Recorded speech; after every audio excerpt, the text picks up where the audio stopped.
It's not forgiveness.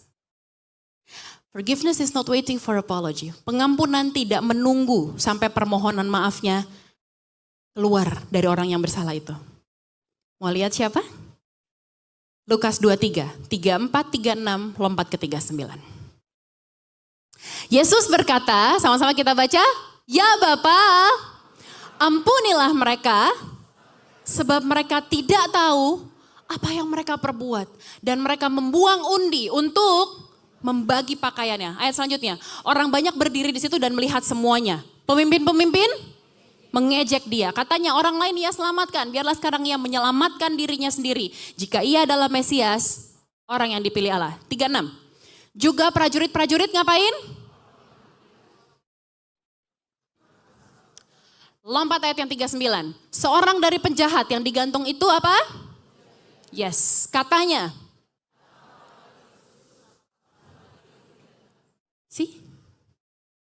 Yesus ngucap duluan. Dalam kondisi dia tergantung di atas kayu salib. Ini adalah one of the last words. Salah satu dari kalimat terakhir yang Yesus ucapkan sebelum dia mati, sebelum dia menyerahkan nyawanya. Jadi bayangin kondisinya, dia semalam-malaman gak tidur, habis dipermalukan di depan banyak orang, di alun-alun kota gitu, di pusat pemerintahan di Yerusalem, habis dipermalukan, diolok-olok, dicambuk, darahnya habis, tulang-tulangnya, otot-ototnya tercabik, tergantung di atas kayu salib. Bisa-bisanya Yesus bilang, ampunilah mereka. Terus pakai ujungnya lagi, sebab mereka tidak tahu apa yang mereka perbuat. Kalau kita, bisa emang kita ngomong kayak gitu. Ampunilah mereka. Tapi dia tahu kok Tuhan apa yang dia perbuat, tahu kok. Ini ada buktinya nih, WA-nya begini nih Tuhan nih. Dia tahu kok apa yang dia perbuat Tuhan, ini ada buktinya nih dia selingkuh nih foto sama cewek nih. Masa dia gak tahu apa yang dia perbuat?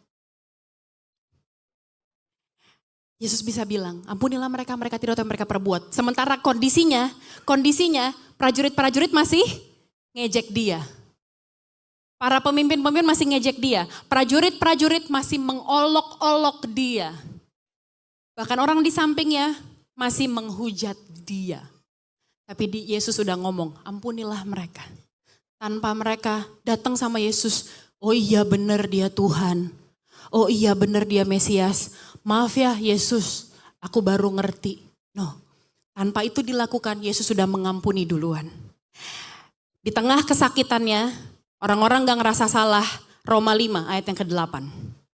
Akan tetapi Allah menunjukkan kasih-Nya kepada kita oleh karena Kristus telah mati untuk kita. Baca kalimat yang kuning dengan suara yang keras. Ketika kita udah ke gereja, ketika kita udah dibaptis, ketika kita udah bertobat, ketika kita udah rajin doa puasa, ketika kita masih berdosa. Dia udah mati buat kita, bahkan di saat kita tuh masih gak sadar kita tuh ngaco Pak. Di saat kita tuh gak sadar, kita tuh masih kayak domba yang tersesat. Tapi dia sudah menunjukkan kasih-Nya. Dia udah mengampuni kita duluan. Pengampunan gak butuh orang lain minta maaf duluan. Pengampunan butuh kita yang merespon pada kehendak Allah. Sampai sini paham maksud saya? Pengampunan gak butuh orang lain yang datang. Pengampunan tuh bicara tentang kamu. Bagaimana responmu sama Tuhan, sama kehendak Tuhan, sama maunya Tuhan. Bukan tentang orang yang menyakiti, tapi tentang hatimu sama Tuhan. Amin. Yang ketiga, forgiving does not mean forgetting. Mengampuni tidak berarti melupakan. Kalau dunia kan suka bilang forgive and forget ya. Ya kan? Halo jemaat 930. Saya suka bilang nih Pak Bu ya, saya suka bilang sama jemaat yang jam 3 sore. Saya suka bilang gini, kalau jemaat gak jawab kalau pendetanya tanya, ini kan di Bekasi nih, saya mau laporin ke Kang Dedi. Masukin barak militer semua. Kan Bekasi nih, wilayah dia kan. Dunia suka bilang apa? Forgive and forget. Tapi forgiving doesn't mean forgetting. Pengampunan betul, pengampunan membuka jalan menuju pemulihan. Yes, betul. Pengampunan buka jalan, buka pintu untuk pemulihan, untuk penyembuhan.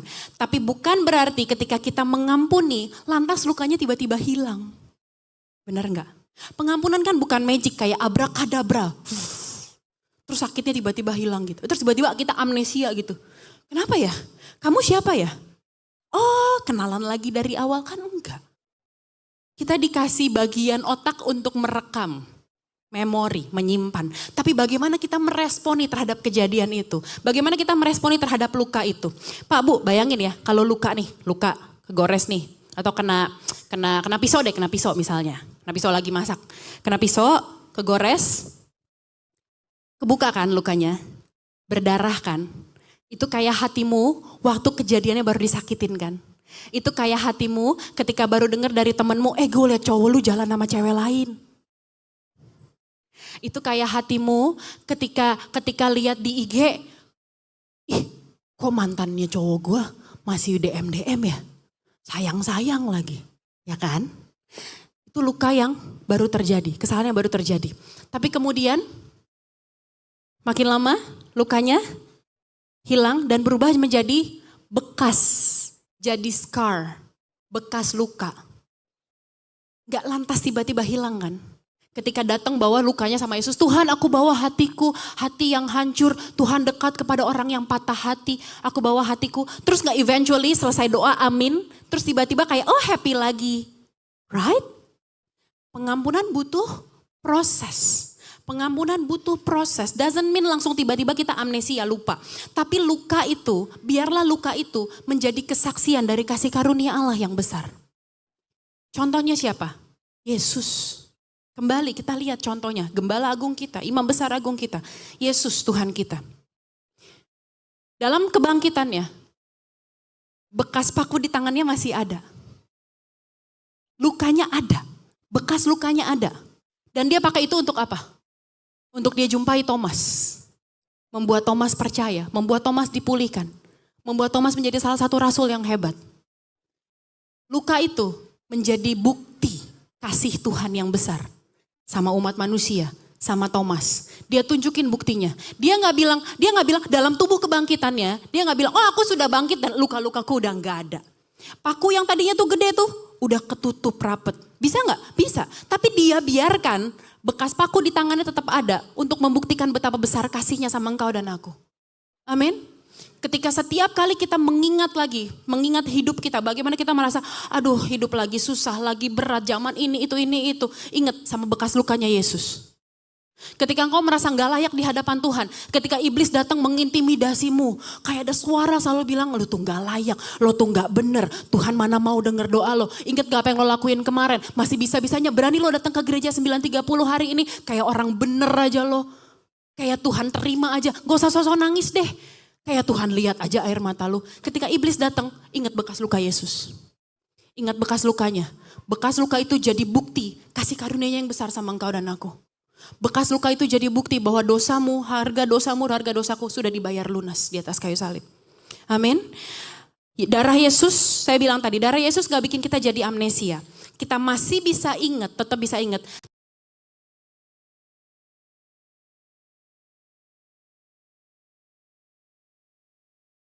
Lihat bekas luka itu, kita mengingat bagaimana Tuhan memulihkan kita. Bekas luka itu jadi reminder. Justru jadi pengingat. Kalau misalnya kita pernah, misalnya kita pernah naik sepeda, terus jatuh. Ada bekas lukanya. Oh ini, kalau kita pernah naik motor, terus kena knalpot. Ya, saya yakin pasti semua di sini pernah kena knalpot kakinya. Terus gak sadarnya belakangan. Nempel, diem, apa ya? Wah ampun, soto udah yang sampai berair tuh gitu ya, tahu ya bekas knalpot ya. Bekasnya kan hilangnya lama ya. Bekasnya hilang lama, walaupun udah diobatin, bekasnya hilangnya lama. Tapi setiap kali kita lihat bekas itu, kita jadi hati-hati kalau naik motor. Benar gak? Paham maksud saya? Forgiving doesn't mean forgetting. Tapi bikin kita ingat. Oh, gue pernah salah di sini. Oh, aku pernah salah membuka hati sama orang seperti ini. Oh, aku pernah salah kasih kepercayaan sama orang kayak gini. Luka itu jadi pengingat. Tapi hatimu bersih. Hatimu mengampuni. Kalau lihat bekas luka knalpot, masih sakit nggak? Udah enggak kan? Sakitnya udah enggak ada kan? Tapi setiap kali lihat itu, kamu ingat harus hati-hati kalau naik motor. Sampai sini paham maksud saya? Sakitnya udah enggak ada karena kamu udah lepasin pengampunan.